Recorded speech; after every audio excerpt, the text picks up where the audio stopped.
I was gonna, before we got into that whole tangent there, I was gonna give a little quote from Phoebe Waller-Bridge here, talking about her work on Tomb Raider. She said, quote, "If I could tell my teenage self this was happening, I think she'd explode.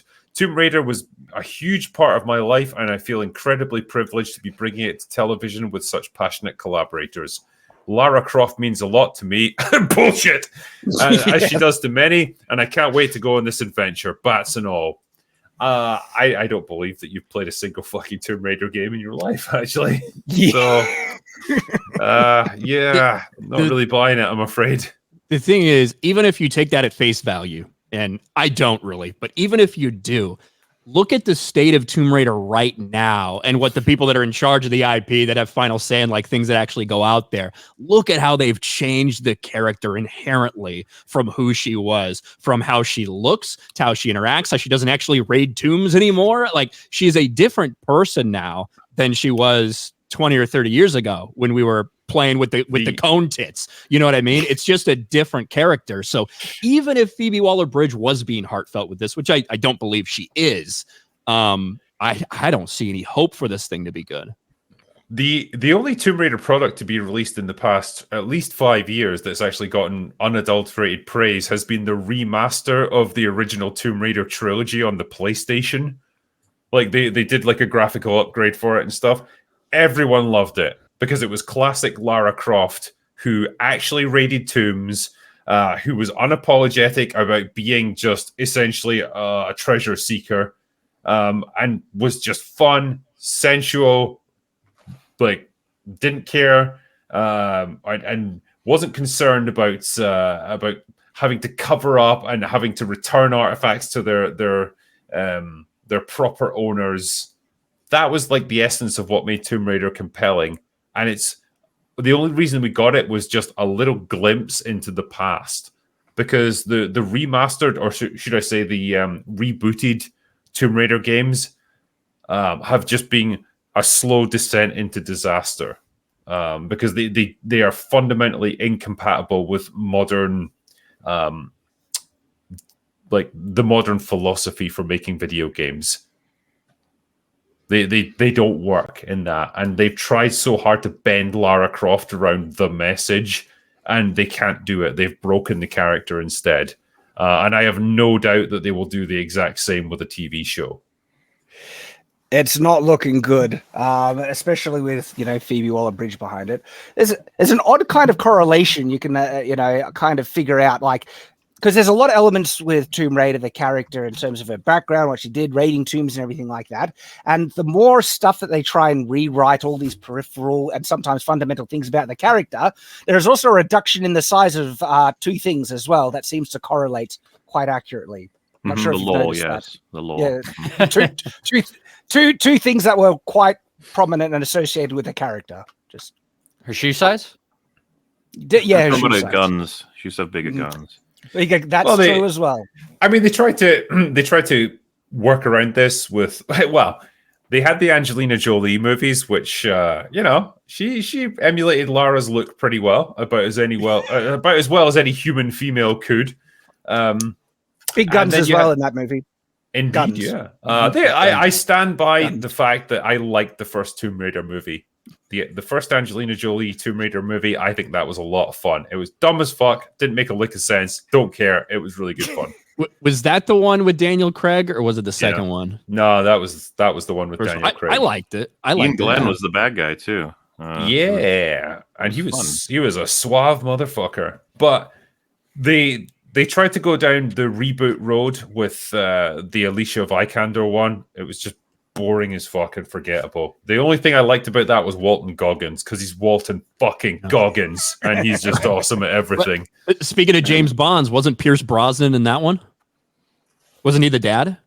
No. Who was it? It was a different actor. What was his name? I'm gonna look. So yeah, it was Dominic West. God, why? Well, I don't know where that came from. I just had a stroke. Well, I mean, if it's any consolation, Ryan, he looks, talks, and acts nothing like Pierce Brosnan. But yeah, sure. Well, there you go. That one was again, that was very much an adaptation of the newer games. You know what I mean? Yeah. Like that's how that felt. And as an adaptation of the newer games, I thought it was, fairly spot on, but it was not the original character. And yeah, there were some things I appreciated about it, like the training sequence you see in the beginning, the fact that she was legitimately in really fucking good shape and things like that. Yeah. But at the end of the day, it was just incredibly mid as a movie. I don't think it handled to the earlier ones. Physically, she was in better shape than Angelina Jolie ever was, but she had nothing like Jolie's charisma and screen presence. So, it's like a trade-off, I guess. It's like, which one do you prefer? But the result was just a movie that Lara Croft just felt like she got lost in her own film, and she is supposed to be a larger-than-life personality. So, I'm almost certain the Angelina Jolie first Tomb Raider awakened many things for many boys around the world, because that would have been a film everyone was allowed to see. Did young Mauler watch that in the early 2000s? Fuck yeah. That movie for me was GoldenEye. Fanya Jansen, that awakened the adolescent boy in me. Oh yeah, that's God. fair. It's like they fight. You're like, why am I? I'm not upset that they're having this fight. I'm not. Why am I? Why have I rewatched this scene 5 times? You know what's interesting though, because we talked about Phoebe Waller-Bridge taking over, or being the showrunner for this, like she's heading it up, and everyone just had this collective eye roll, like, oh, here we go.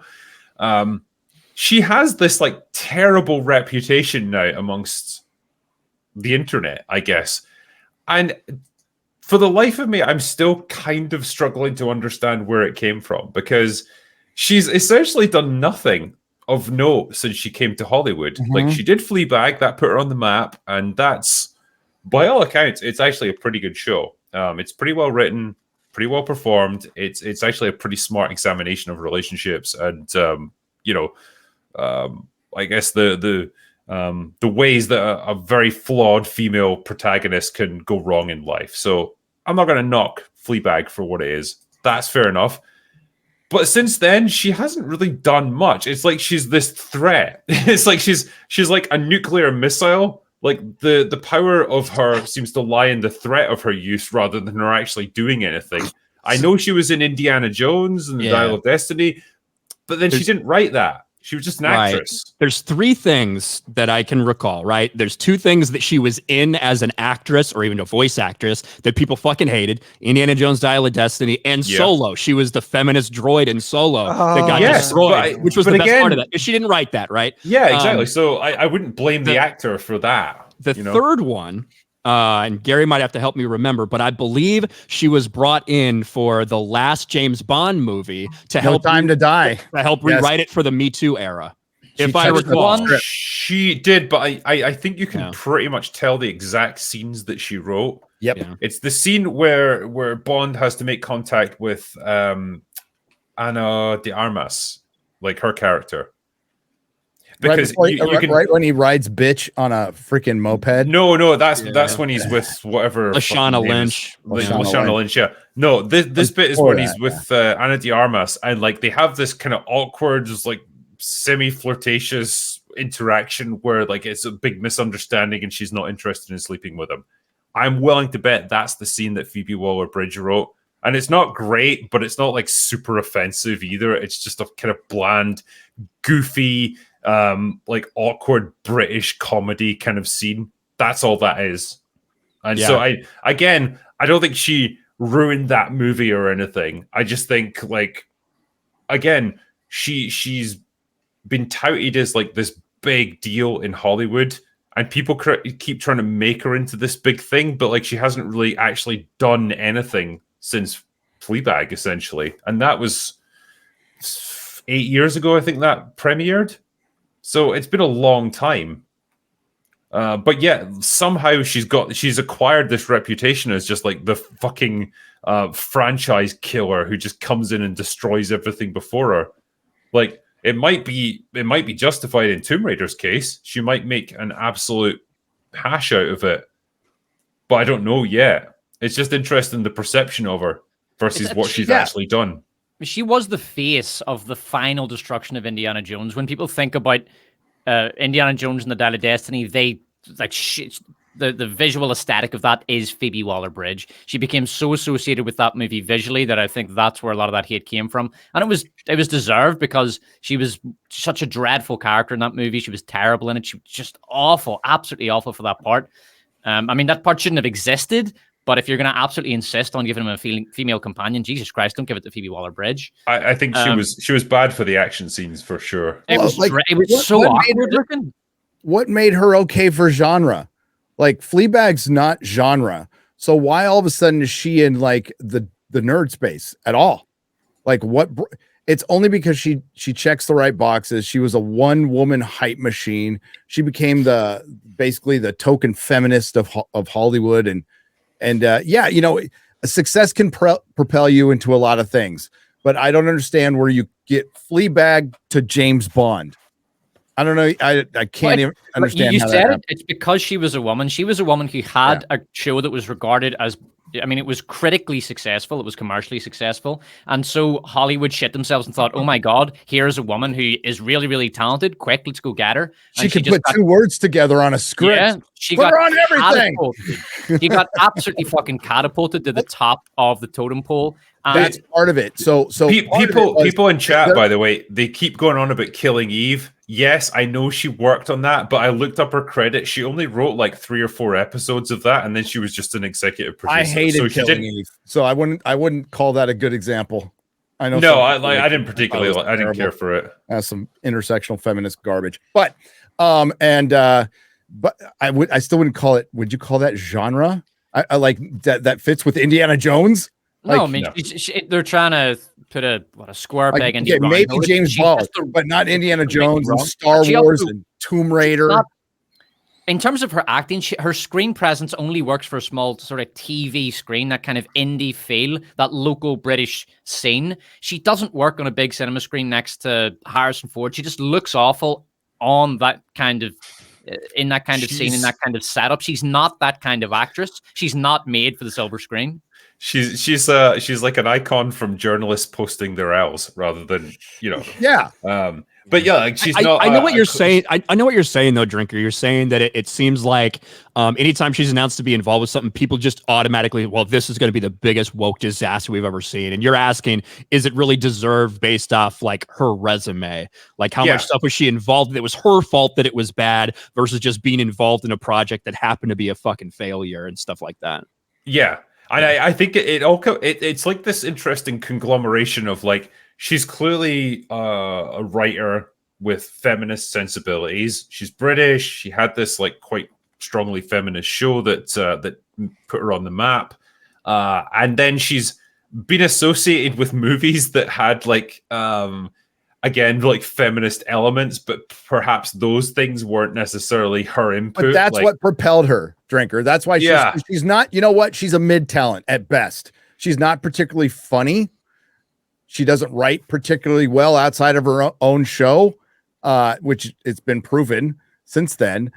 She's been given big deals to develop shows. She hasn't developed shit. She took a bunch of money from Amazon. And I think Tomb Raider is the first thing she's actually developing. And she's just overhyped. She's just overhyped because she has the right politics. In a normal world, which we're not in, she wouldn't be getting this much work or accolades. She'd be a character actress. I know I would not have picked her for a Tomb Raider show. Looking at what she's done, looking at her sensibilities as a creative and as a writer, like someone who does kind of quirky British humor, a bit of an element of black comedy and stuff as well. I wouldn't have picked someone like that to do a Tomb Raider show. That doesn't really seem to be in her wheelhouse. And so I'm genuinely baffled as to why they've got her doing this. And I'm worried that she will just try and turn it into something that it's absolutely not. Oh, yeah. It reeks that it's going to be a feminist wet dream, message. Well, there's still... I could be wrong, but it's really looking that. I'm sure there's another woman out there that's more talented, but they're still looking at it like, well, this is female-led, so a woman needs to be the showrunner, which is just ridiculous, because what I was trying to get at earlier was there's just... there's a lot of female writers in Hollywood, but there's more dudes. And they were trying to mandate the mandate the genders, right? When they can't even they can't even define them right now, but they're still mandating the genders, which is kind of funny. And this happened in comics. You know, it's like, hey, half the women out there potentially like comics. Now we need half the women who work at Marvel, or half the people that work at Marvel need to be women now. Forget the fact that there probably isn't that many women interested in doing this at all right now, but we just need to force it in. And that's what's been going on with the DEI regulations right now. But I'm still sure there's another woman more capable than Phoebe Waller-Bridge. She's just the latest name that they decided to slap on Tomb Raider because she was in Indiana. I don't even know the connection. Sure, she played it. Oh, she's a massive fan, remember? Yeah, she played the games, huge fan, and that's why.